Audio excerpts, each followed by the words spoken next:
আসসালামু আলাইকুম ভিউয়ার্স, আজকে চলে এসেছি আমাদের একটি ধান ক্ষেত। এই ধান আমরা কাটবো আর মাড়াই করা পর্যন্ত আর কি আপনাদের সাথে টোটাল বিষয় শেয়ার করব। ফার্স্ট টাইম আমাদের এই রাস্তার পাশ দিয়ে আর কি যে ধানগুলা ছিল এগুলো হলো আপনার বড় বড় ধান ছিল পড়ে গেছিল আর কি, ওগুলো আগেই কেটে ফেলছি। এখানে টোটাল জমি হয়েছে আমাদের 3 বিঘা জমি। 3 বিঘা জমিতে এই ধান লাগানো হয়েছিল। এখানে প্রচুর পরিমাণে পানি দিতে হয়েছিল ওই সময়, মানে প্রতিদিন প্রতিদিন পানি দিলে আপনার 3 বিঘা জমি আপনি একটা ক্যালকুলেশন করতে পারেন যে 3.5 লিটারের মতো আর কি তেল গেছে আর কি প্রতিদিন। আর আমাদের এই জমিতে ধান কাটার জন্য আমি, আমার ছোট ভাই আর আব্বু তিনজনে ধান কাটছি। আর 2টা লেবার নিছিলাম, ওনাদের কন্ট্যাক্ট দিছিলাম। টোটাল যদি লেবারের হিসেবে কন্ট্যাক্ট করেন তাহলে 5,500 টাকা লাগতো, আমাদের ধান কাটা লাগতো না আর কি। আর আমরা, ওনারা কিছু ধান কাটছে, ওনাদের আমরা 2,400 টাকা দিতে হয়েছে আর কি। ওনারা 1.5 বিঘার মতো, 1.5 বিঘার চেয়ে একটু কম কাটছে আর কি।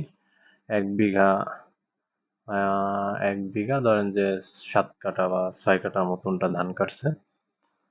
তাই আমাদের ধান কাটা শেষ, আমরা যেটুকু আর কি কাটতে চাইছিলাম ওটুকু কাটা শেষ। আর ওনাকে টুকুনটা পরে কেটে চলে গেছে। এটা হলো তার পরের দিন। এটা তার পরের দিন বলতে এর ভিতর আরো আরো একদিন ছিল, ধানগুলো আর কি ছড়ানো ছিল, কেটে কেটে রাখছিলাম, ওইগুলা উল্টিয়ে শুকানো হয়েছে। তারপরের দিন আর কি আমরা এই ধান সবগুলা আর কি এক জায়গা রাখতেছি। রাখার কারণ হচ্ছে আমরা বাড়িতে নিব না, বাড়িতে নিলে আমাদের লেবার বেশি লাগবে আর আমাদের এই খ্যারও লাগবে না। সেই জন্য আমরা এখানেই আর কি জমিতে এক কোণারে আর কি সবগুলা রাখবো, রাখার পরে ওইখানে ভাঙাবো, ওইখানে পালা দিয়ে খ্যার বিক্রি করে ফেলাবো। এই আর কি আমাদের টার্গেট। আর আমাদের যে গরুর জন্য যে খ্যার লাগবে ওই খ্যারগুলা এখন প্রয়োজন নাই। আর যে খ্যারগুলা আছে ওতেই হয়ে যাবে। এজন্য আর কি আমরা এগুলা বাড়িতে আনতেছি না। যদি বাড়িতে নিয়ে আসতাম সেক্ষেত্রে দেখা গেল আমাদের বাড়িতে আনার জন্য 4টা লেবার বেশি লাগতো। আর গুছানোর জন্য ধরেন যে 2টা লেবার লাগতো। সেই ক্ষেত্রে ধরেন যে আরো 6টা লেবার দরকার ছিল। সেই ক্ষেত্রে আর কি আমাদের এত লেবার এখন প্রয়োজন নেই। আমাদের মনে করেন অল্পতেই আর কি হয়ে যাবে। ধরেন এখানে আমি, ছোট ভাই আর আব্বু, আমরা তিনজনে আর কি এটা কমপ্লিট করে ফেলাইতে পারবো। এই জন্য আমরাই আর কি নিজেরা সব ধান থুপাইছি, মানে এক জায়গা প্রথমে আর কি চাপায় এক, মানে এক পাজা এক পাজা বলে আর কি, এইভাবে এক জায়গা করছি। করার পরে সমস্ত ধান আর কি বোঝা বেঁধে ভরে দিছি, তারপর আর কি এক জায়গা সমস্ত টেওয়া দেওয়া হয়েছে। এইভাবেই করতে হয়। যদি দূরে হয় সেই ক্ষেত্রেও আপনাদের ধান এইভাবেই নিয়ে আসতে হবে, সেক্ষেত্রে খরচ বেশি হবে, আপনার লেবার খরচ বেশি হয়, এই বিভিন্ন খরচ থাকে আর কি। আর আমরা ধান অনেকটাই চেষ্টা করছি ভালো বানানোর জন্য, তারপরও ধান অতটা ভালো হয় নাই। আপনার এর ভিতরে একটা বৃষ্টি আসছিল, মানে ঝড়ির মতো ছিল, তখন অতিরিক্ত বৃষ্টি আর ঝড়ির কারণে মনে করেন যে আমাদের ধান কিছু নষ্ট হয়ে যায়, অতটা ভালো ফলন আসবে না আর কি। তাহলে ক্যালকুলেশন যদি আমরা করতাম, মোটামুটি আমাদের 70 মণের মতো ধান আসতো এই জমি থেকে। তাতে আমাদের এখন ধান আসছে আর কি ধরেন যে 57 থেকে 58 মণের মতো আর কি ধান হয়েছে। কারণ এটা আমরা ভাঙ্গাইছি, পরে আমার একটা মাপ ছিল আর কি। তখন আমাদের অ্যাকচুয়ালি 58 মণ ধান হয়েছে, এরা আবার যারা ভাঙ্গাই দিছে এরা আর কি ধান নিয়ে নিছে। এরা 1 মণে আর কি 2.5 কেজি ধান নেয়। এরাও অনেক ধান নিছে আর কি। এরাও তো মনে করেন পুরা জমি ভাঙ্গাই দেওয়ার কারণেই তো এই ধানগুলা নেয়, এদেরও খরচ অনেক। তাই আমাদের আবার একটা সুবিধা হচ্ছে, ধান ভাঙানোর পরে মানে আমাদের যে খের থাকে ওইগুলা আর কি টানাটানি করা লাগে নাই। কারণ আমরা আগে থেকে প্ল্যান করে রাখছি এখানে টেবা দিলে যাতে নাকি আমাদের ক্ষেতের বাইরে একটা জায়গা আছে, মানে এক চাচা আর কি কলার বাগান করে, ওইখানে আর কি কলা গাছ ছিল না, ওইখানে আর কি আমরা টেবা দিব যাতে নাকি আমাদের আবার পরবর্তীতে আবার ধান লাগাইতে পারি, যাতে নাকি খের না সরাইতে হয়। আর যেহেতু আমরা এটা বিক্রি করে ফেলাবো, আমাদের যাতে নাকি অত সমস্যা না হয় সেক্ষেত্রে। আর এরা এরকম ভাবে ভাঙাচ্ছে আর আমরা যেখানে পালা দেবো ওইখানেই পড়তেছে, সেজন্য আর কি আব্বু আপনার এই করতেছে আর কি, পালাটা ঠিকঠাক করে রাখতেছে যাতে নাকি আমাদের খের আর কি টানা না লাগে।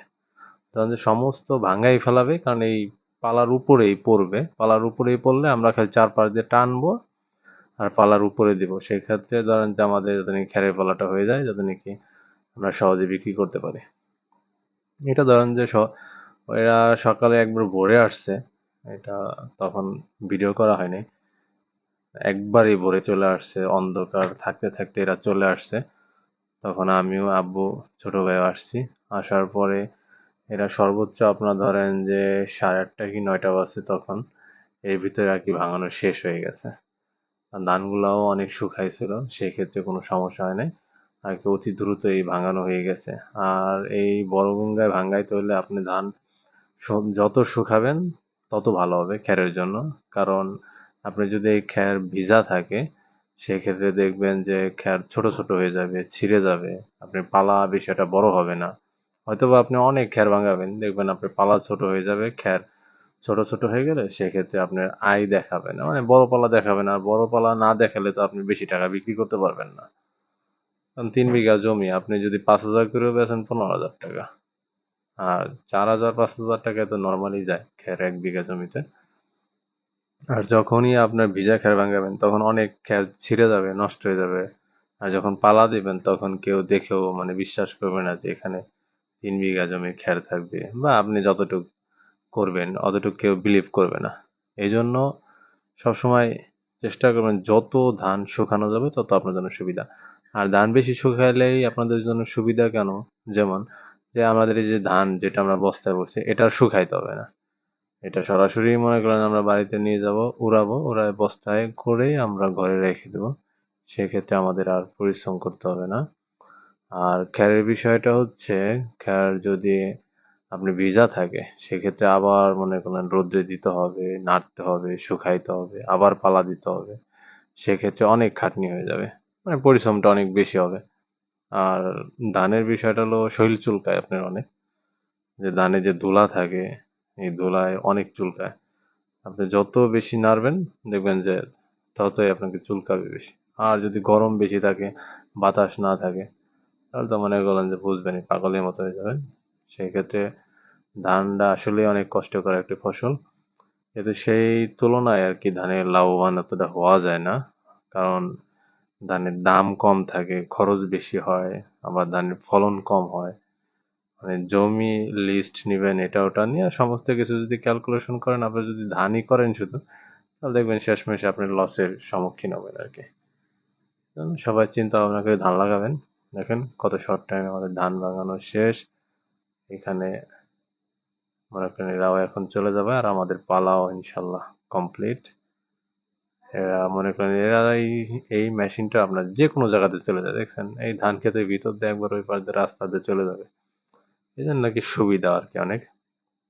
কেউ চাইলে এই সব মেশিন দিয়ে ধান লাগাবেন, সেক্ষেত্রে অনেক ভালো হবে। সবাই ভালো থাকবেন। আসসালামু আলাইকুম।